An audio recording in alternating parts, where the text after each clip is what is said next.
काम से हुआ है जन्म, दो विपरीत कामों के मिलन पर तुम्हारा जीवन खड़ा है। इसलिए करीब करीब असंभव है, मनोवैज्ञानिक के हिसाब से तो बिल्कुल असंभव है कि व्यक्ति काम वासना के पार हो जाए। धर्म शास्त्र भी यही कहते हैं। आत्म पुराण में बड़ा अद्भुत वचन है, कामेन विजितो ब्रह्मा कामेन विजितो हरा कामेन विजितो विष्णु सक्रा कामेन निर्जिता। काम ने जीता ब्रह्मा को, काम ने हराया शंकर को, काम ने हराया विष्णु को। काम से कौन कब जीता? काम से सब हारे। काम का बल तो प्रबल है, और जिसका जितना ज्यादा बल प्रबल है उसके पार होने में उतना ही संघर्षण होगा। इसलिए कहते हैं वैरी रूप काम। इस जगत में अगर टक्कर ही लेनी हो किसी से, अगर हिम्मत ही हो टक्कर लेने की, अगर संघर्ष करने का और योद्धा करने का, योद्धा बनने का रस हो, तो छोटे मोटे दुश्मन मत चुनना। ख्याल रखना, जितना बड़ा दुश्मन चुनोगे उतनी ही बड़ी तुम्हारी विजय होगी। छोटे मोटे को हरा भी दिया तो क्या सार है। कहते हैं जंगल में, ईसप की कथा है, एक गधे ने सिंह को चुनौती दे दी और कहा अगर हो हिम्मत तो आ मैदान में और हो जाए सीधा युद्ध। लेकिन सिंह चुपचाप चला गया। सियार ये सुन रहा था। उसने थोड़ा आगे बढ़ के सिंह को पूछा कि सम्राट बात क्या है? एक गधे की चुनौती को भी तुम स्वीकार नहीं किए? उन्होंने कहा पागल हुआ, अगर उसकी चुनौती मैं स्वीकार करूं तो पहले तो अफवाह उड़ जाएगी कि सिंह गधे से लड़ा, यह बदनामी होगी। ऐसा कभी हुआ नहीं, यह हमारी कुल वंश परंपरा में नहीं हुआ कि गधे से लड़े। लड़ना है गधे से, गधे को समाप्त कर दे सकते हैं, लड़ना क्या है। अगर गधा हारा तो उसका कोई अपमान नहीं, हम जीते भी तो कोई सम्मान नहीं। लोग कहेंगे क्या जीते? गधे से जीते। और कहीं भूल चूक जीत गया गधा, गधे हैं इनका भरोसा क्या? तो हम सदा के लिए मारे गए। इसलिए मैं चुपचाप चला आया हूं। गधे से झंझट में पड़ना ठीक नहीं। छोटे से अगर तुम उलझोगे, जीते भी तो छोटे से जीते, और काश हार गए तो छोटे से हारे। दुश्मन जरा सोच के चुनना। मित्र तो कोई भी चल जाएगा, शत्रु जरा सोच के चुनना। शत्रु जरा बड़ा चुनना, क्योंकि चुनौती, संघर्षण तुम्हें अवसर देगा तुम्हारे अपने आत्मविकास का। तो जो बाहर की चीजों से लड़ते रहते हैं वो अगर जीत भी जाएं तो चीजों से ही जीतते हैं। सिकंदर हो कि तैमूर लंग हो कि नादिर शाह हो कि नेपोलियन हो, फैलाने विस्तार सारे जगत पर अपना, तो भी वस्तुओं पर ही विस्तार फैलता है। इसलिए इस देश में हमने उनको सम्मान दिया जिन्होंने अपने को जीता। सबको भी जिन्होंने जीता उन्हें भी हमने वैसा आदर नहीं दिया। हमने आदर उन्हें दिया जिन्होंने स्वयं को जीता, क्योंकि स्वयं को जीतने का एक ही उपाय है, और वो है काम ऊर्जा से अतिक्रमण हो जाना, काम ऊर्जा के पार हो जाना। काम ऊर्जा के पार होने का अर्थ है अपने जन्म से मुक्त हो जाना, अपने जीवन से मुक्त हो जाना, अपनी मृत्यु से मुक्त हो जाना। काम ऊर्जा ने तुम्हें जन्म दिया, और काम ऊर्जा की उत्फुल्लता ही तुम्हारी जवानी है, तुम्हारा जीवन है। और जब काम की ऊर्जा थक जाएगी और विसर्जित होने लगेगी, वही तुम्हारी मृत्यु होगी। तो तुम्हारे जीवन की सारी कथा प्रथम से लेकर अंत तक काम की कथा है। अगर तुम इस काम के अंतर्गत ही बने रहे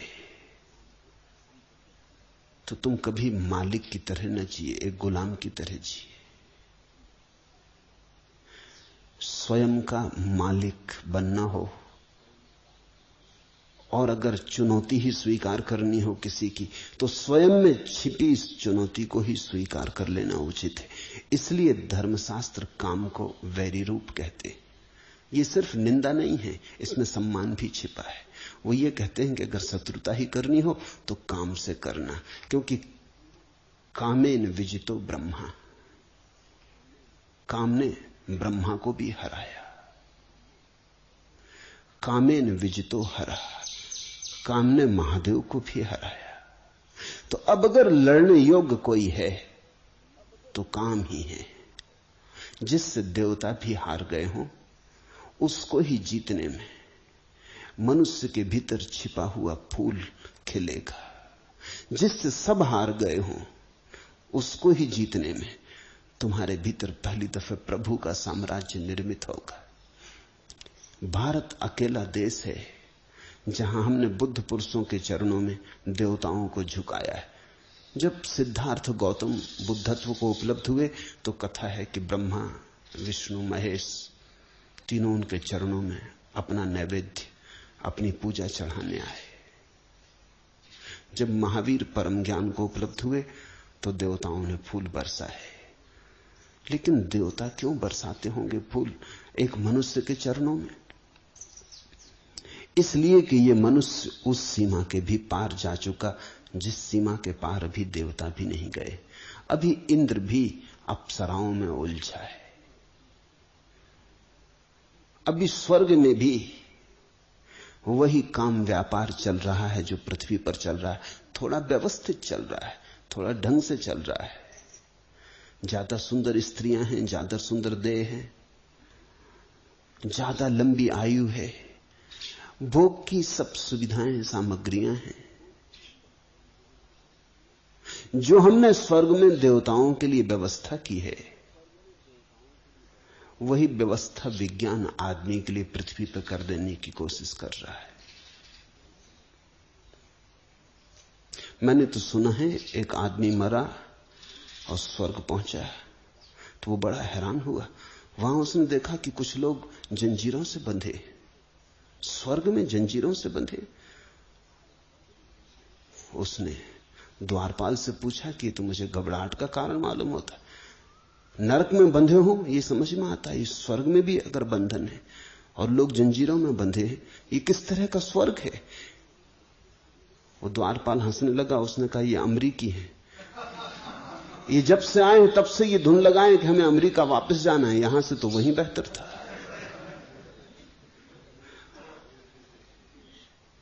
विज्ञान कोशिश कर रहा है कि स्वर्ग को जमीन पर घसीट लाए, लेकिन जमीन पे विज्ञान स्वर्ग ले आए तो भी कोई फर्क नहीं पड़ता। तुम्हारी काम वासना को कितनी ही तृप्ति की सुविधा जुटा दी जाए, तृप्ति नहीं होगी, क्योंकि काम वासना का स्वभाव अतृप्ति है। जो मिल जाता है उससे ही अतृप्ति हो जाती है, जो नहीं मिला उसी में रस होता है। काम के स्वभाव को समझो, यही उसका बंधन है, यही उसका वैरी रूप। जो मिल जाता है वही व्यर्थ हो जाता है। जिस स्त्री को तुम चाहते थे मिल गई, जिस पुरुष को तुमने चाहा मिल गया, बस तत्क्षण तुम किसी और की चाह में लग गए। बायरन अंग्रेजी का कवि हुआ, उसका अनेक स्त्रियों से संबंध था, सुंदर पुरुष था, प्रतिभाशाली पुरुष था, और महीने 2 महीने से ज्यादा उसका संबंध नहीं चलता था। लेकिन एक स्त्री ने उसे बिल्कुल मजबूर कर दिया विवाह करने को। उसने कहा विवाह नहीं किया तो हाथ भी नहीं छूऊंगी, और वो दीवाना हो गया उसे अपने करीब लेने को। आखिर विवाह के लिए राजी होना पड़ा। जब वो विवाह हो गया और चर्च से बायरन उतरता था अपनी नई विवाहित पत्नी का हाथ पकड़े हुए, सीढ़ियां पार कर रहा था, ठिठक के खड़ा हो गया। उसने अपनी पत्नी से कहा, आश्चर्य, मैं तेरे लिए दीवाना था, महीनों सोया नहीं, और अभी क्षण भर के लिए तेरा हाथ मेरे हाथ में है, लेकिन तेरा मुझे सुध भूल गई। राह से वो जो स्त्री जा रही, मेरा मन उसके पीछे चला गया। अभी विवाह नहीं हुआ और तलाक शुरू हो गया। जो मिल जाता है उसमें हमारा रस खो जाता है। तुम एक मकान बनाना चाहते थे, बहुत दिन से बना लिया, जब तक नहीं बना था तब तक खूब सपने देखे, खूब सोचा, खूब विचारा, वही धुन थी। फिर मकान बन गया। एक दिन अचानक तुम थके मांदे खड़े हो, कुछ भी तो नहीं मिला। अब तुम और दूसरा मकान बनाने की सोचने लगे। काम की लक्षण यही है कि वो तुम्हें कभी तृप्त न होने देगा। तृप्ति का वहां कोई उपाय नहीं। अतृप्ति की जलती हुई आग ही काम का स्वरूप है।